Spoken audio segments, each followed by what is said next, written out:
Selamat datang di channel ST Media dengan gue Erwin yang seperti biasa akan memberi kalian referensi racun buat kalian yang doyan dengan teknologi dan juga hal-hal yang berkaitan dengan produksi konten kreatif.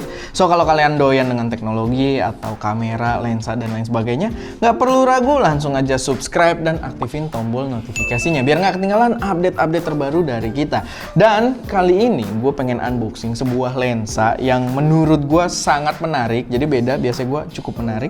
Di sini lensa yang sangat menarik karena sebenarnya dia udah ada di wishlist gua sekitar 1 tahun lalu dan gua baru kesampaian buat beli bekasnya. Ya jadi gua masih masuk tim-tim mendang-mending juga sebenarnya ya kali ya. Pokoknya gua nggak sekaya itu guys. Karena ini juga gua harus beli bekasnya dan ini bekasnya langka banget. Makanya menurut gua sangat beruntung bisa mendapatkan lensa ini. Kalian yang habis nonton ini mungkin keracunan tapi kalian harus beli yang baru gitu. Karena yang baru di sini harganya cukup mahal. Oke, langsung aja gua akan naikin dulu barangnya. Ya kalau kalian beruntung kalian mungkin bisa dapat yang bekasnya juga, tapi mungkin harganya udah nggak seperti ini.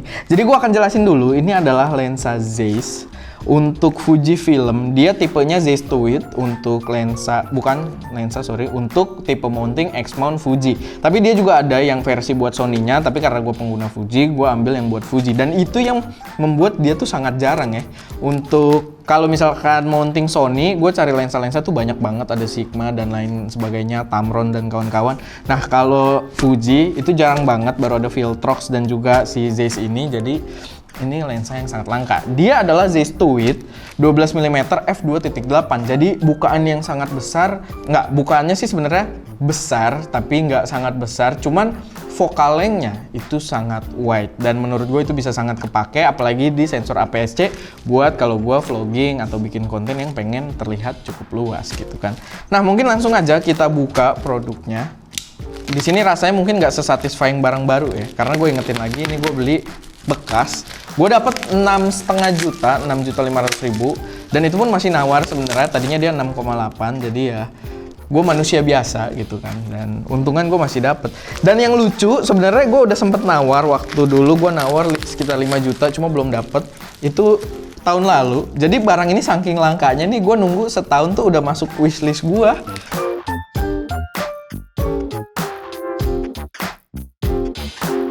Ya kardusnya udah kelihatan memang barang used ya, barang yang udah pernah kepake. Dan gua dapat info dari sellernya kalau dia beli lensa ini. Jadi ini adalah lensa pembelian tahun 2014. So udah cukup lama. Jadi gue sebenarnya agak meragukan kualitas autofocusnya nanti ketika gue pasangin di Fuji. Tapi nggak apa-apa.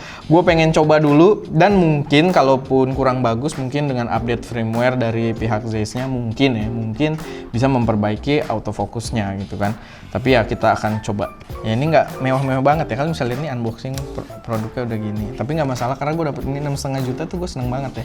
Karena dia sebenarnya dulu gue taunya ya gue harus spend sekitar 13 juta lebih. Nah ini Quality Shield Asia, Carl Zeiss AG, apalah itu ya. Pokoknya biar kerasa mewah, ada hologram-hologram.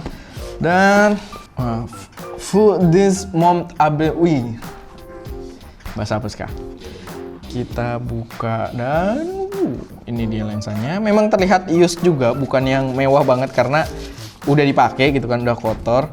Ini ada bungkusnya, tapi cukup memang packagingnya aman lah ya gitu. Kalau kalian beli baru gitu kan, nih busa-busanya tebel banget, melingkupi semua bagiannya. Dan di sini kita dapat lens hood. Ya fokusnya sempat lari tapi nggak apa-apa.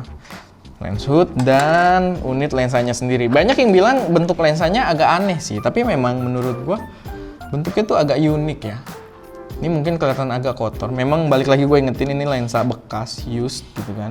Oh ini terpasang filter dan berdebu banget. Coba filternya gue buka kali ya.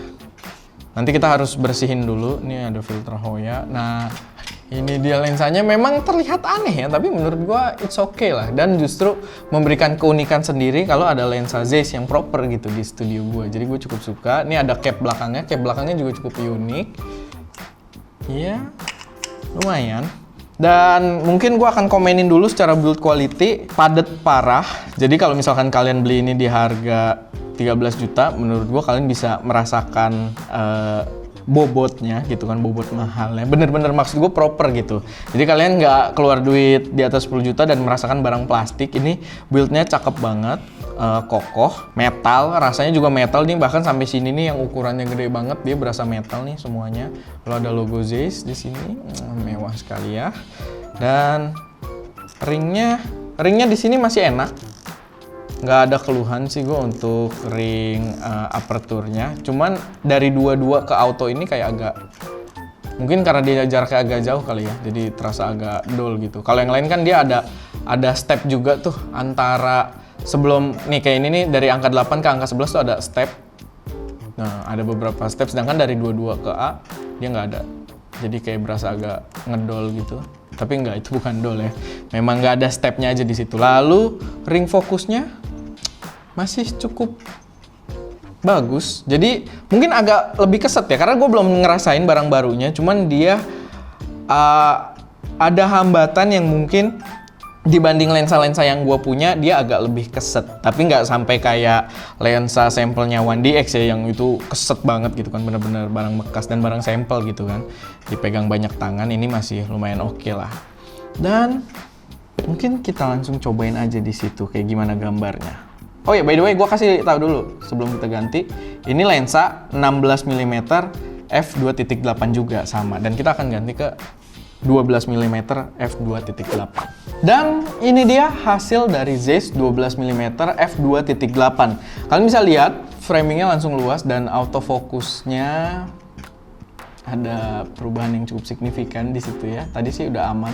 Cuman mungkin gua harus cari tahu, mungkin bisa update firmware atau sebagainya. Dan kalian bisa lihat secara framing aja nih, ini kabel langsung masuk, lighting langsung masuk, gitu kan, bener-bener langsung luas banget. Tapi di sini memang autofocusnya masih kurang oke ya.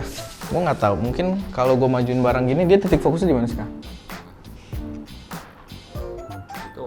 Bisa sih nyari, cuman kayak masih ada maju mundur nyarinya gitu, kayak di fokus belum sini kata lensanya gitu. Kurang yakin nih, coba juga. Nah, kayak gitu. Jadi iya, so far gue seneng dengan framing yang lebih luasnya, dan gue tinggal nanti cari tahu bagaimana cara membuat autofocusnya bisa lebih reliable buat dipakai. Tapi ya ini dia lensanya. Kalau misalkan kalian beli Zeiss 12 mm f2.8, harusnya sih udah ada update firmware ya, karena ini udah beberapa tahun gitu kan, umurnya cukup lama gitu, dari 2014. So harusnya ada support yang bisa membuat dia lebih baik sekarang gitu melalui update firmware. Dan mungkin gua tes dikit ala-ala vlogging kali ya. Oke, sekarang adalah pengetesan dipakai vlogging. Jadi gue bisa lihat framingnya cukup luas ya di 12 mm ini. Dan kalian bisa lihat tangan gue masih nekuk ya, bukan yang jauh banget kayak gini. Jadi kalau jauh banget juga bisa, dan gambarnya lebih luas lagi, lebih kayak ala-ala Peter McKinnon gitu kan, dia kan sering pakai lensa wide. Tapi kayak gini juga masih bisa di jarak yang cukup dekat. Cuman balik lagi, gue di sini agak concern mungkin di autofocusnya masih perlu sedikit enhancement gitu kan. Ya mengingat balik lagi ini adalah lensa lama, lensa bekas dan pembelian tahun 2014. Cuma nanti gue akan cek lagi apakah memang ada yang rusak atau mungkin cuma butuh update firmware aja. Tapi so far dari karakternya gue cukup suka sih. Gue ngeliat ya, soalnya di sini ada layar. Jadi kalau gue nggak ngeliat ke kamera nih, gue lagi ngeliat ke layar. Dan so far sih cukup bagus. Mungkin kita tes yang agak ekstrim autofocusnya, kayak misalkan gue gerakin kayak jauh, lalu kita coba mendekat. Kadang sih performanya cukup bagus ya kalau yang gue lihat. Cuman kadang gitu, kadang juga kurang bagus. Mungkin speednya perlu gue atur juga, karena di situ trackingnya kayak agak terlambat gitu. Karena tadi gue juga memperlambat, memang tracking sensitivity-nya gue perlambat sih. Gue lupa yang gue perlambat, sensitivity atau movement-nya gitu. Tapi yang jelas nanti gue akan cari dulu komposisi yang pas gitu buat autofocusnya. So far ya ini dia unboxing dan first impression-nya.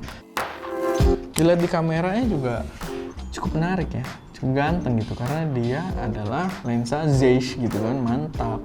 Cuma memang lucu nih, di sininya dia ngegede gitu ya. Jarang ada lensa yang kayak gini sih yang gue pernah pakai. Tapi ya itu aja sedikit unboxing dan first impression-nya. Semoga bisa bermanfaat mungkin buat kalian yang mulai mempertimbangkan, dan gue juga tertarik buat bikin review atau bahkan unboxing ini juga gue sebenarnya cukup tertarik karena tidak banyak yang membahas lensa ini di YouTube. Gue cari susah banget, rata-rata cuma kreator kecil yang viewersnya masih sedikit dan pembahasannya juga kurang mendalam. Jadi ya dengan gue beli dan gue coba sendiri, ya gue rasa ini bisa gue sampaikan juga ke kalian pengalaman gue gitu. Walaupun nih belum konkret nih, karena belum ada barang barunya. Mungkin gue harus kontak Zeiss kalau mereka mungkin bisa memprovide lensa barunya. Dan ya, itu aja sih buat video kali ini. Semoga cukup bermanfaat, semoga bisa menjadi gambaran buat kalian. Dan kayak biasa kalau misalkan ada koreksi, saran atau pertanyaan, gak perlu ragu, taruh aja semuanya di kolom komentar. Dan kayak biasa juga, jangan lupa buat like video ini kalau kalian suka, share ke teman-teman kalian yang mungkin tertarik, dan pastinya subscribe ke channel ST Media untuk support kami terus memberi konten yang lebih berkualitas dan bermanfaat di masa mendatang. Itu aja, gue Erwin, di belakang kamera ada Ska, dan jangan lupa untuk berkarya.